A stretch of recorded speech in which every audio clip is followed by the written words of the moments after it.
What's going on, guys? Welcome back to another episode of Sold Out. And on today's episode, we have the Curry 1 Flotro here in front of us today. Super excited to try this. Really wasn't into basketball sneakers much when the Curry 1 dropped, so I can't really speak on behalf of that, but I can on these. And I think this is possibly one of my favorite Currys that I've tried in the last 3-4 years. So stay tuned and I'll tell you why.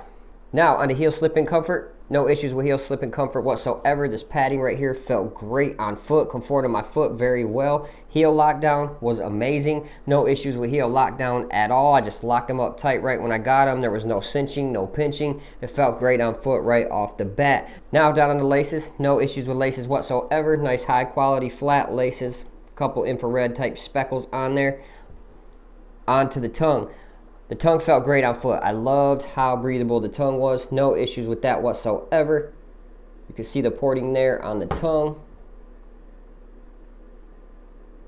So when it came down to the tongue, I actually loved the tongue on this sneaker as well. Just kind of like I did on the Curry 10s. Under Armour's doing a good job with the breathability factor on their tongues in their sneakers lately. So Under Armour, we appreciate that. Now, down on the materials.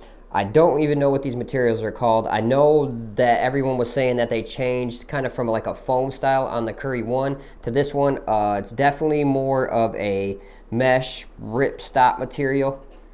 Kind of hear it.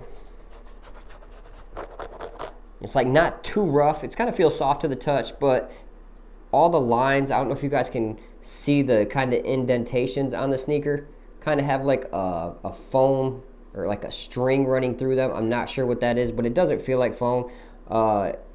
It doesn't bother me when it's on foot either. Like you can't feel them indentations on your foot. They have a nice padding underneath that. I don't know if you can see that in there, but there's a nice padding all the way around the forefoot of the shoe. It feels very comfortable on foot. I wish a lot of companies would start doing that when they use a lighter material. I know it adds to the weight a little bit, but it's not that big of a deal. I think it just makes for a very comfortable one-to-one fit with the tongue and the comfort of this materials. I had a great fit with the Curry 1.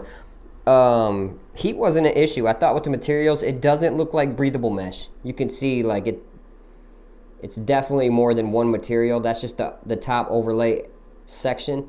And yeah, it didn't really run hot, and that might be the tongue helping with the breathability on that. Now, they did what I love on all sneakers is that synthetic toe cap right there.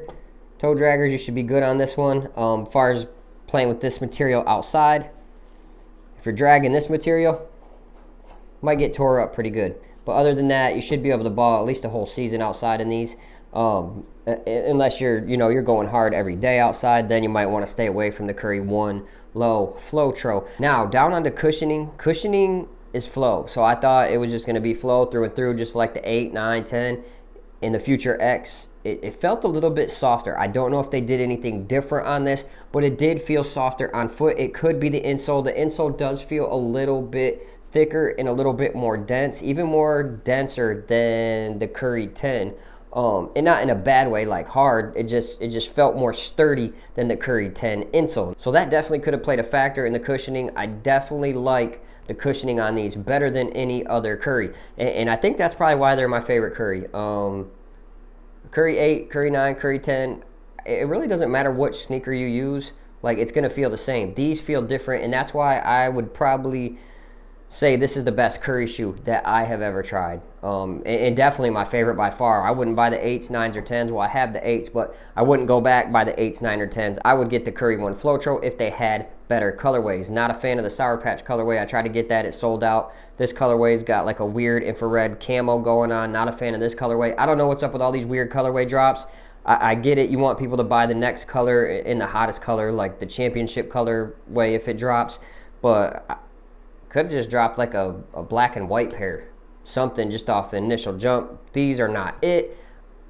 I just don't like the colorway, but I love the sneaker. Now, down on the traction, it's flow. And you know how flow goes. Flow is definitely the go-to traction. That's why these are probably one of my favorite shoes of the year. I absolutely love the traction on these. And it's hard not to put a Curry sneaker in your top 5 of the year just based off traction. Traction is phenomenal in these. It doesn't get much better than this. I love the traction on all the Curry line, all the Under Armour flows. I just absolutely love it. So when it comes to traction, these are definitely goated, as most Currys are, and they almost have a little bit different pattern than other Currys. And I'm glad they kind of came with a different pattern and gave just this sneaker a little bit different vibe.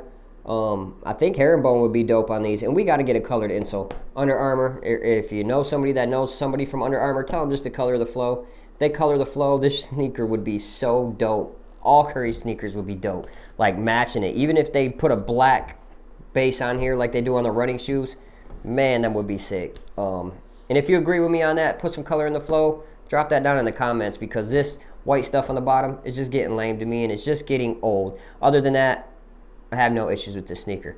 Now, down onto recommendations. Yes, I would recommend this probably for a majority of guards. Definitely a guard sneaker. I wouldn't recommend this to a big at all. Unless you're super fast. If you're like 6'6" to 6'8", super fast, athletic, agile, then yeah, maybe you could rock these sneakers, because the impact protection wasn't bad. Like I said, probably one of the best Currys when it comes to impact protection. This just felt just a little bit softer to me on foot. I just think guards would benefit from this sneaker more than a big would. So yes, guys, I would recommend this to anyone from middle school up to the high school, college. I'm sure you guys will see Curry and a bunch of other guys from Under Armour wearing these in the NBA here soon. And yeah, definitely recommend it, guys. So if you want to go out and get you a nice Curry sneaker, I would take this sneaker over the 8s, 9s, and 10s, like I said, and definitely over like the Future Flow X from Under Armour and the Future Flow X too. These are definitely legit, guys. So yes, if you want to go get them, guys, money well spent. I don't think you'll regret it. So guys, I appreciate you coming through the channel. As always, hit that like button, hit that subscribe button, and we'll catch you on the next episode of Sold Out. Peace.